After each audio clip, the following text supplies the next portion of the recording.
There we go. This is Andy. I'm back. Okay. It's a good time to start that. Well, good morning or afternoon, everyone, depending where you're at. My name is Bill Greenhoff. I'm a consultant at Vertiva. I'm running today's MVP office hours for Jared Kingston, who had some other stuff today to take care of. So I'm stepping up in his place. Any of the MVPs on the call already, please go into Ready Talk and raise your hand so I see you there.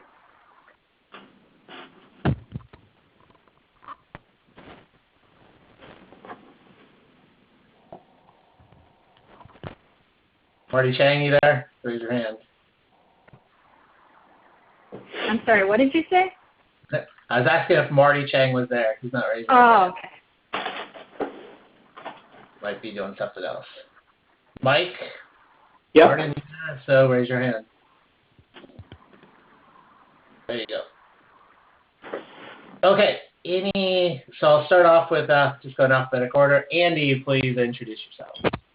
Hello, this is Andy Betcher. I'm a Force.com MVP. I'm kind of a jack of all trades when it comes to Salesforce. Today I'll be kind of focusing on some developer stuff if anything comes up.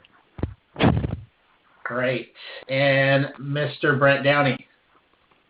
Yeah, hi, my name is Brent Downey. I am the Salesforce Platform Manager at ReadyTalk, run the Denver user group, and write adminhero.com. Great. And the man you might have seen, the wizard with the big wizard hat, Dreamforce, Mr. Kwok.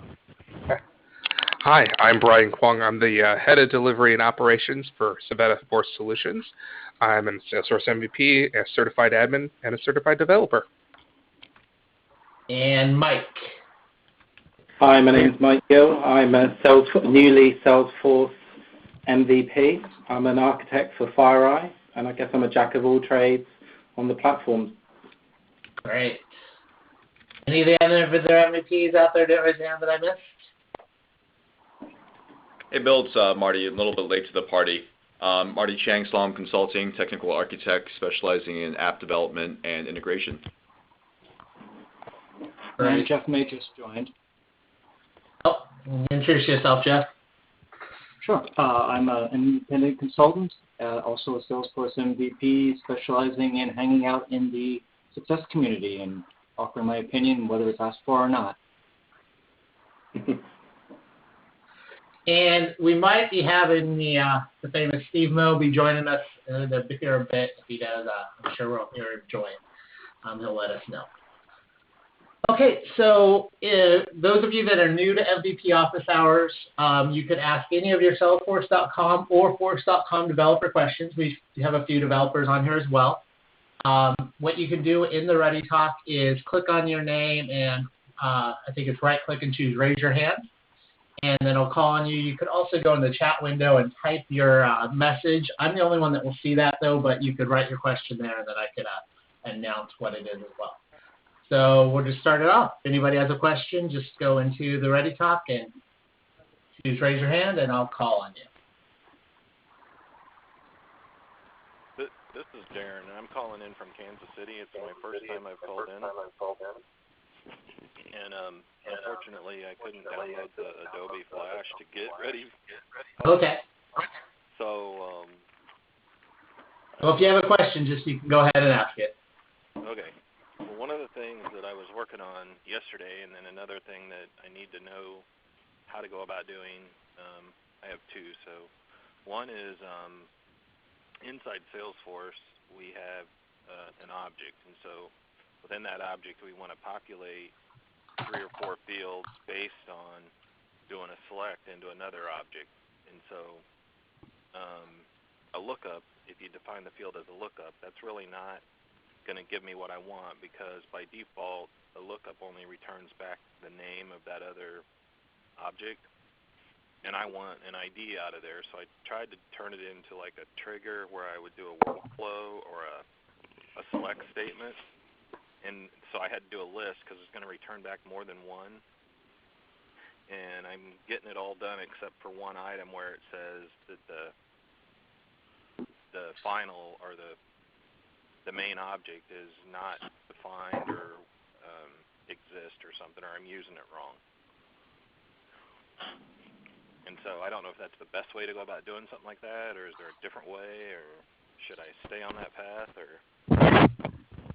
Before any of the developers jump in, I'll say, I mean, depending on what you're trying to do, if you're just trying to display data from another object, after you do your lookup, you can do formula fields. And then you can do your formula fields could call the data from the other object if it's a one-to-one relationship. No, it's one-to-many. Okay. So you're on the right track probably with the trigger then. Any of the developers want to jump in? I mean, I guess this is Marty. I'm kind of with you on that, in that I'm not sure you need a trigger in this case. Okay. So I think if you can kind of maybe describe exactly what the data is that you're trying to get, we can help you decide whether or not a trigger is actually needed. Okay. Well, I'll just go ahead and tell you then the objects that I'm dealing with, so you guys can maybe draw a picture. I have an object called program. So inside that program object, you're filling out a data field called org ID. Based on what that org ID is, you could have multiple what we call SP IDs. So I want to go and look up, and fill in the field, and I'm only going to use 6 of them. There could be more than 6, but 6 is what we have on the page. So based on what your org ID is off of a program record, I want to be able to go into the SP ID object and say, match the org ID, which there's going to be multiples, and then populate SPID 1 if there's 1. If there's 2, I want 1 and 2 populated. If there's 3, I want 1, 2, and 3 populated. All the way up to 6. Got it. Yeah, okay. All right. I mean, I think I sort of understand what you're saying there. You've got, you basically SP, whatever SP is, that's its own separate object. That's correct. And you've got a relationship tied to the org ID so that every org ID kind of has like a predefined set of related SP records. You got it. And so, yeah, I guess in that case, and then on your program basically has just 6 fields. It's not a related list on the program. It's just got 6 fields for SP 1 through 6. That's correct, yep. Okay. Based on if org ID is filled out, then I want to go and look up either 1 or 1 through 6 SP IDs. Right. Yeah, I mean, I guess you would need a trigger to do that. And then inside the trigger, I've said, hey, here's a list, and I've tried to put them into a list, but at the very end, when it goes to compile, or it says that the program object is not defined, or I'm sorry, I'm using the word values. So just before I do my select statement, I say SPID values, and then I do select, and then at the end, I'm trying to push the value that I pulled back into, I say like if SPID 1, or if values or the return is 1, I put it into a for loop, like so if I is equal to 1, I want to populate SPID 1, and I want to do that with the word values, and then it says it's undefined. I mean, I'm guessing there might just be a simple, or hopefully a relatively straightforward syntax error that we can help you catch, but it's hard to do that on a call. I didn't catch your name. My name is Darren. Darren? Yeah. Darren, what I would, my name is Marty Chang, and if you want to post that, I guess recommend maybe it's a 2-step process. Okay. The best place to get developer answers is Salesforce Stack Exchange, salesforce.stackexchange.com. Oh, okay. And I would recommend, since you brought the question up on the Office Hours call, if you can post your question there, and then just post a link to that question in the success community in the MVP Office Hours group and mention me, I'll be sure to follow up on that question. Okay, great. I appreciate it. All right. Did you have a second question, or was it kind of related to that where Marty will get you? Well, I do, but if somebody else would like to display a question, I'll stop for a minute. Unless it's a long one, you can get it here. If you know it's going to be a long one, I'll jump to somebody else. The only other thing I want to be able to do is we're getting into where we want to do like a web service call. So one of the things that I read about yesterday was the ability to be able to do a workflow with an output message. And so like if an object is ready for calling out, we want to call DNB, we want to call out to their toolkit and then get information back. And really my question is can you do that, or is it okay to do that with a workflow outbound message? This is Andy. I'll jump in on that one. So the workflow outbound message is pretty much that. It's outbound. It's a one-way type of street. So you're sending information from Salesforce out. Now, if you go into a more programmatic solution, you can reach out via SOAP or REST services to do that two-way connection, to pull that data back in, and you can use that as a plugin inside of Flow. But straight out of the box workflow, it's only a one-way out. Okay, but then I can do something else to get the data. If I want data back, make another call and say, give me the data back. Yep. Okay. And I saw a diagram of that, so I think I understand what that's going to do. Okay, great. Thanks, Andy and Marty. Thank you. So we have two people raising their hands, Jack and Aaron. I'll go with Jack Borland first. He's looking for help with opportunity products and setting a default on them. So, Jack, if you can give your question out, one of us will be able to help you out with it. Sure. As you may or may not know, the opportunity product quantity field is one of the root fields that Salesforce protects. And all I've been able to find on the documentation and on the knowledge base is you can either set it as default and remove it as an option for the users to modify the quantity, or you can leave it blank and the user would then be required to fill it in as a required field on the opportunity product. I'm trying to figure out programmatically whether there's a way when an opportunity product record, new record page is first presented to actually pre-populate it with a value but still have that value be editable by the user.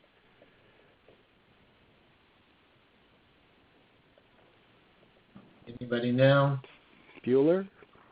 Yeah. Jeff, Brent, do you guys know? I'm logging into my org. I do not know if we, how to default the opportunity product. Either of you guys know if we can or how to? Yeah, this is Jeff. This is Jeff May. The only way to default the quantity would be to write a custom button, which becomes a bit of a pain from opportunities because usually you want to use that add product page where you can search for products and then select to add them. So you have to either choose the default of 0 or let the user enter a value. Okay.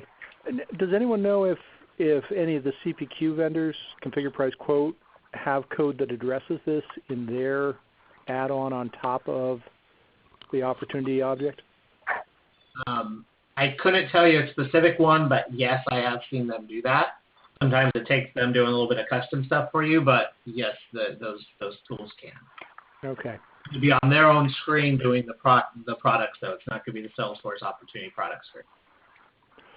Right, but it's going to, I'm thinking specifically about Apttus because we're about to implement it, and that is built on the Force platform. So yeah, it's on the platform. It's just not the same product screen is what I was saying. Yeah. Okay. Yeah, and Apttus can default a quantity value in it. Okay. You're going to want to tell them that with your implementation so they know ahead of time. Yeah, absolutely. Okay, thank you guys. Before we move on, there is an idea exchange idea about allowing a 0 quantity or effectively an optional quantity. It doesn't have very many points right now, so nobody's probably really paying attention to it. But if we can vote it up, if it's interesting and important enough to us, once we cross over the, I think it's the 2,500 point threshold, product managers start looking at it and trying to figure out if it's something that they can respond or react to. Okay. I saw that one, but because it is focused on 0 quantity rather than 1 quantity, my use case is a little bit different to say 90% of the products we sell are at a quantity of 1, but there are a few that are at multiples. So it's a slightly different idea, and in fact, maybe I should be posting it there. as a default. Yeah, I would suggest you post it and share the link with people that are following you, because it may be that if the product manager decides to revisit how they're handling the quantity field, that instead of just making it optional, maybe they'll put in some kind of a mechanism where you can either have it optional or set a default. Let's give them enough information to really think through how we would want them to change the behavior of that field. Right. Perfect. Thank you. Okay, great. The next person we have here is Aaron White. So Aaron, please let me know your question. Hey guys, can you hear me okay? Yeah. Okay, cool. Appreciate you guys doing these office hours. I've been having an issue with reports, and I've posted the question on several different groups in the success community, and still haven't been able to find an answer, but I'm trying to pull just a basic all open completed activities report for all my users. I have it set to show all activities, show open and completed activities, and show tasks or show tasks and events. And I have the time frame set to the last 120 days. And so far, I've seen a knowledge-based article that lays out the conditions that you need for the records to show. Because every time I run the report, it shows no records at all. So every user has a role. None of the activities are over a year old. We haven't even had Salesforce for a year, so they couldn't be. But every time I run this report, I'm getting 0 records, and I know for a fact that there's activities in the activity history related lists on numerous contact records that we have. So I'm just trying to figure out what else I'm missing here to get these records to show up.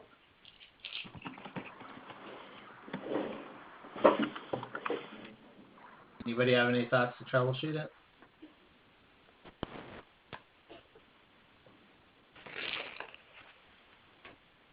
So you don't have any criteria on the report at all, any filters or anything? No. So for summarize information by, I have it signed. I have show all activities, show open and completed activities, and show tasks and events. And then the date range, I have the last 120 days. Which report type are you using?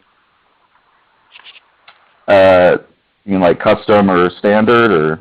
No, I mean, depending on picking the right report type, you might be automatically limiting the return without realizing it because they're not associated with your record, or are you just looking at just the activity-only report type?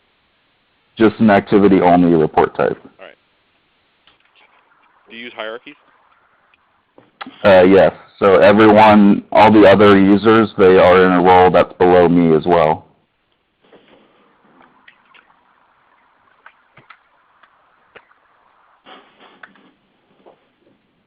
And pretty much the majority of our activities are like emails that are logged from Cirrus Insight. So I don't know if that would have any effect on it or what, but I mean, I verified that they're showing up in the activity history of those contacts that people are logging them for.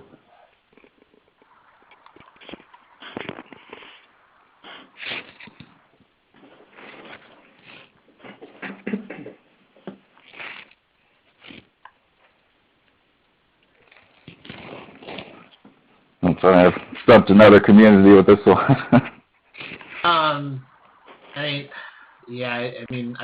We could all dive in to look at this more. In the MVP office hours, maybe if you post a link to one of where you've asked the question before, that Okay. will help. We can all look at it. And then I would have some questions for you. Like, I don't think this should matter, but do you know what your org-wide sharing settings for activities are? I don't, actually.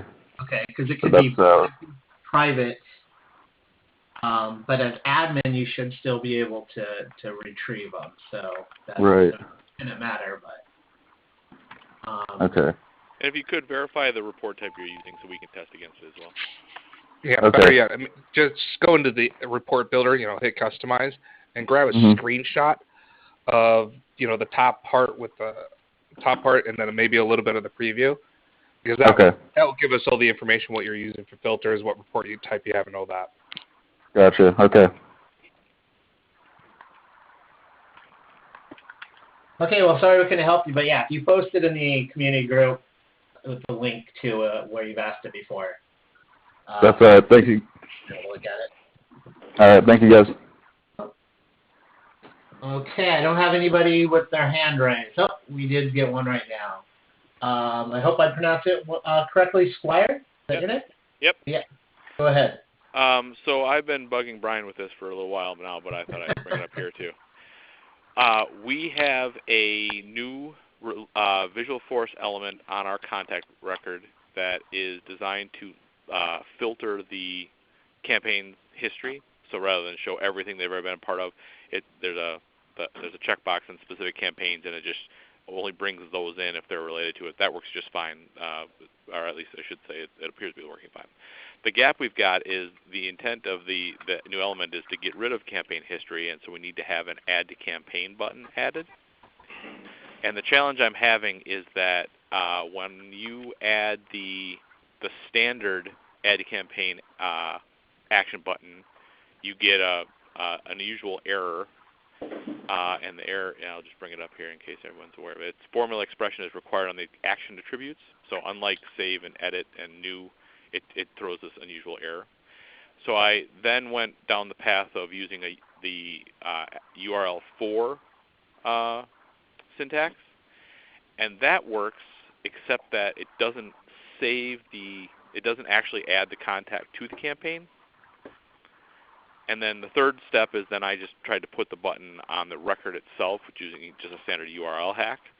And so rather than being inside the element, just adding from the top. And that works with the exception that then the lookup won't close. So I've kind of attacked it in every way I can think of to try to make just the standard add to campaign functionality from the contact record work. And I'm just wondering if I'm forgetting something or missing something. So what was the second way you did it that didn't work?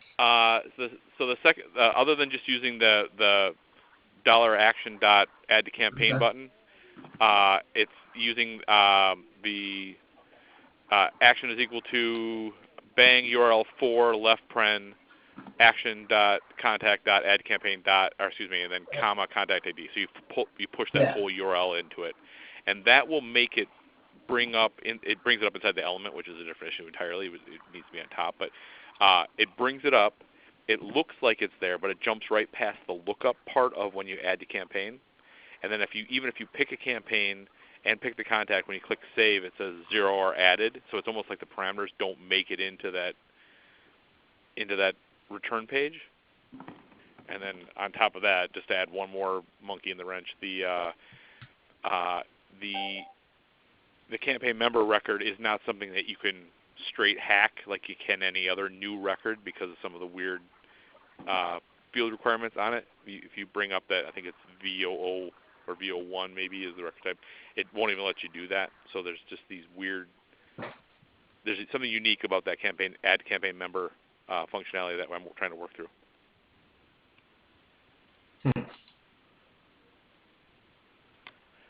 Anybody? Crickets again? Hey, Squire. Yep. You're saying with the second option, you're able to get the lookup to pop up, like when you're doing the URL for, where I only can get that to work if I do a URL hack on an actual button at the contact level, not within the element. Sorry, which was the option where you were able to, where it looked like it was saving, but it didn't actually save? Oh yeah, that's the command button, the Apex command button string, which uses the URL for. Yeah, that's the one. Can you, so when you use that, what is the next page that shows up? Can you tell me what's in the URL? What URL parameters do you get there? Oh yeah, 1 second here.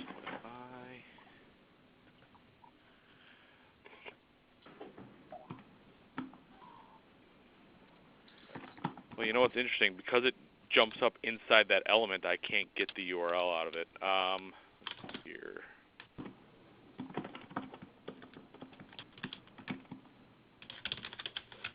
Because I wonder if you're just missing a few parameters, one or more parameters. So like instead of just adding the contact ID, adding like more to that URL lookup? Right. Like the URL for method or function gives you the option to specify essentially as many parameters as you want. Mm-hmm. I think that may be the missing link. You know, it's interesting though. In those parameters, I've never seen the syntax where you define value to parameter. Like the only one I've ever seen is just comma and then the one, in theory, ID. So it's like, yeah. Go ahead. I'm sorry. Yeah, you can add as many parameters as you want, and they can. It looks kind of. I mean, I'll be honest. The first time I encountered it, it was kind of confusing because it doesn't look like your other. Doesn't look like your other like merge fields, but yeah, you can add as many parameters as you want. Interesting. Okay. Any ideas how I can pick up the URL from the return page inside the Visualforce element? Because I don't get a URL bar when I'm looking at it. Yeah, there's a few. You could do like a try right click and do a view source that usually pulls you to a page that at least exposes the. Like you can check the URL in the view source page. Oh, Yeah, so on the browser window, view source, and then there's your URL after that. Yeah, it brings up the main page first. I have to do a little bit of digging to find that Oh. element, I think.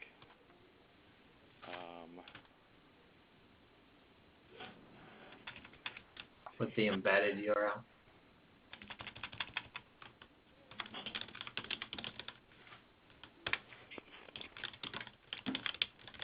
Yeah, I'd have to do a little digging there. It's buried in the source of the that element, and it's not laid out as nice as when you start the page up. Okay. But I can dig that out and post that as well if you want to see it. I can do that. I guess I can just tell you what I'm thinking of. I'm not sure this will work, but if you go to essentially the if you check out the standard button, when you pull up the standard button, it brings up the lookup field for you. There's a couple of parameters there that I'm not sure your URL4 is populating. Basically, there's a LKPR parameter. Right. So are you populating that? Right. So in the URL4, I just don't know how to send value to parameter type in that piece of the syntax. I've only ever seen it pass a single, like a single parameter, and you just pass contact.id or whatever into it. So how do you break it up so it knows what goes where? Yeah, I can. I'll type that into the MVP office hours. Oh, thank you very much. Yep. Bill, you might have to help me republish that. And Squire, when you get it working, you're going to have to demo it. You got it. Can't wait to do that. Okay, great. Before I move on to any other questions, we did miss one MVP on the call since we have two mics. So, Mike Martin, please introduce yourself. Hey, everybody. That's me.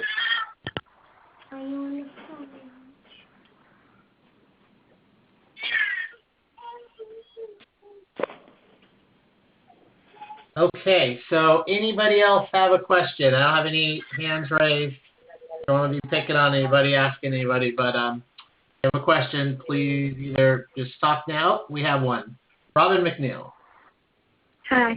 I posted this question in the answers community and somewhere else, and I've gotten a weird response. Our users in Europe, they're not seeing all the new or the winter release options, the new functionality that came out with it. And one of the responses that someone sent when I asked has anyone else dealt with this was they changed the locale for the person. So if they were in Germany or the UK, they just changed it to United States. And then the person was able to access all of the functionality from the Winter 15 release. I didn't understand the impact locale would have on that, and also, does anyone know why some people in Europe may not see the updates? Because they have we checked the device, we checked the operating system. I mean, everything matches my phone, so I don't know where a disconnect could be for Salesforce One Mobile.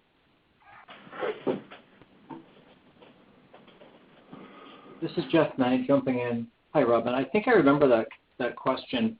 As I seem to recall, I believe that it was rumored anyway, because we don't work with Salesforce, but we believe that it was rumored that there were some problems with specifically the German translation, localization of some of the screens, which was causing things not to show up the way you'd expect. I think that was the reason why switching the locale made the difference. But I don't have a lot of real good data behind that statement.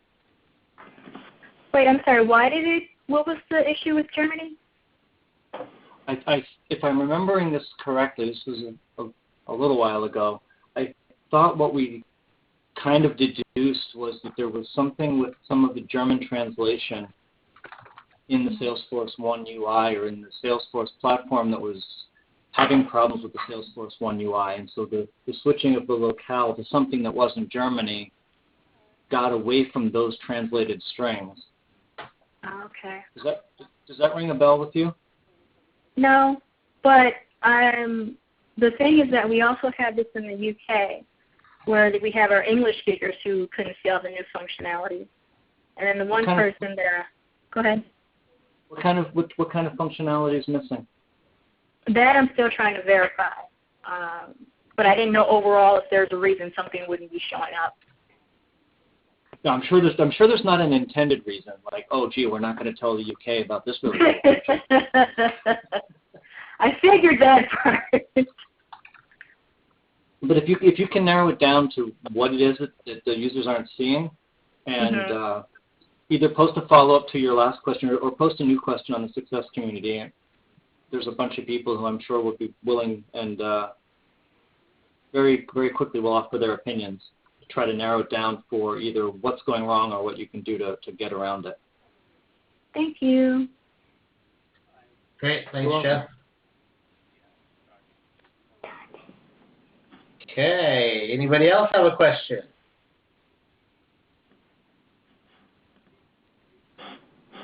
I'll randomly pick on somebody.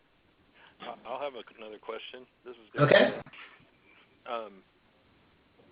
Getting into marketing campaigns and things like that, where you want to send out periodic emails or reminders, or I don't know, just a lot of customer contact type stuff, or based on your opportunities and leads and such.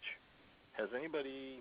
Well, I know Salesforce can do a lot of that, but does anybody use any side products like Pardot, or do you recommend not using those for that type of stuff? Anybody want to jump in before I give my opinion?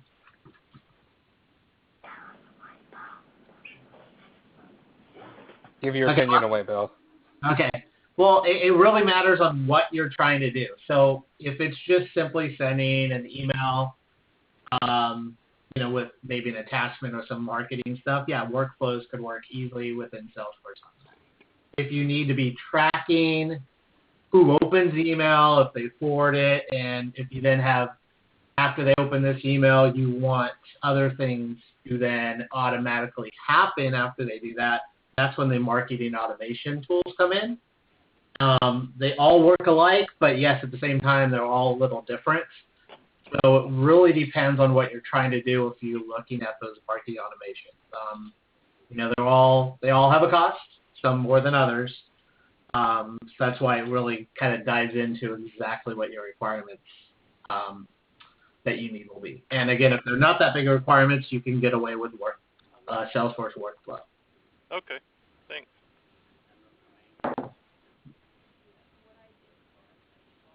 Anybody else have a question? I can throw another one out there if I just don't. Okay, go for it. The other question that we have is, we're planning to do some email notifications out of an object. It has a related list that contains contact records with emails. And while we can create the workflow on the object when certain things happen, it's a time trigger. We're trying to figure out the best way to get the related list emails as well. And my assumption is it's got to be a trigger, because I don't think you can grab those related list emails from below it into the notification. Does that sound right? That would be correct. And then as far as scheduling those, then would you actually write the trigger on the scheduled job? So for the original workflow trigger, when that goes out, then go get the rest and do it then? Is that the right way to do that? One of the developers, you want to jump in on that one? You guys still there?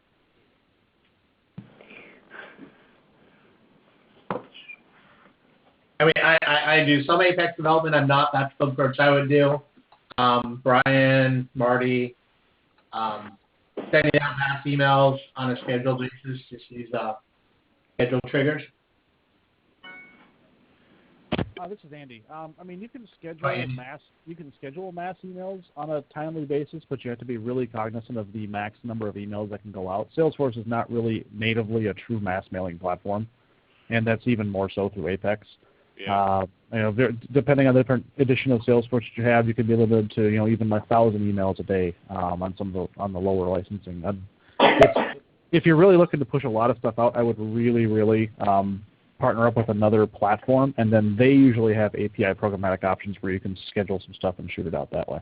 Yeah, and this one's really more along the lines of like some sort of like it's just a notification email for a handful of internal users on this object.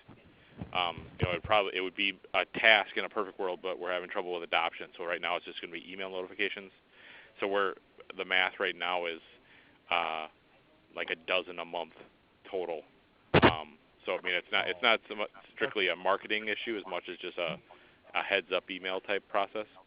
Gotcha. Yeah, are these things that you could send from a workflow rule?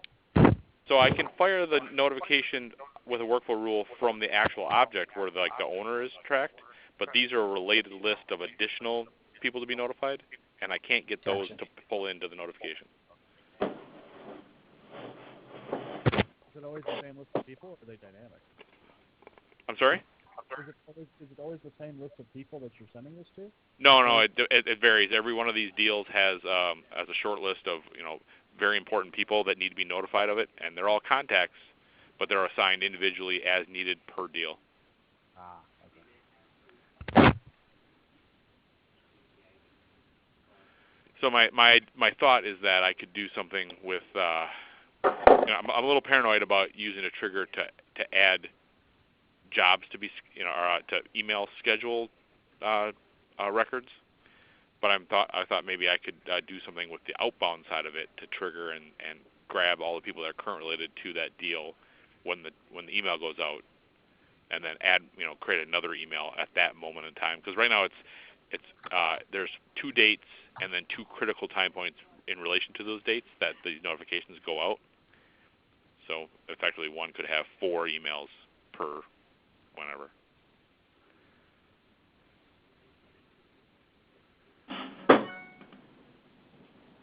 And we played with Deal Team, but I don't think that's going to work. So I'm just trying to come up with one other easier way to do it. Andy, any other thoughts, or do you think I mean, there's a couple other kind of really wacky, out-of-the-box type of thoughts I could have to it. I'm thinking in the interest of time here today, maybe this is another group. My name is Andy Betcher. Yep. If you post up on the Success Community group for the MVP office hours, we can banter it back and forth. And I would urge you to throw it up on the regular Success Community as well, just to see if there's any other people that may have some ideas about it up on Answers. Okay, can do. Yeah. Thanks. Yep. Okay. Anybody else have a question?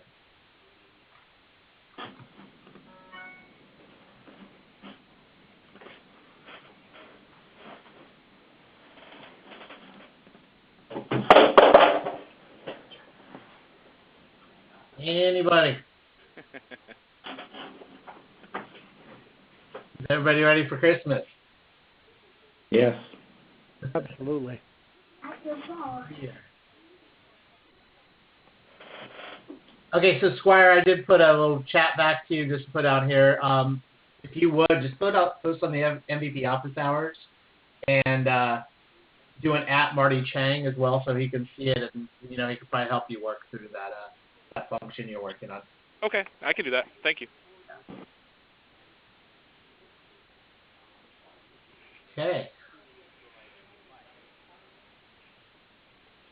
Anybody else have a question? Anybody want to sing a song? Brian's ready. I can tell. He can't Brian's wait to doing sing. Happy holidays. Okay, if nobody has a question, we're going to call it an early day here. This is the last MVP office hours of the year, too. So, you're taking, because of the holidays, you're taking some time off. So it won't be till January the next one.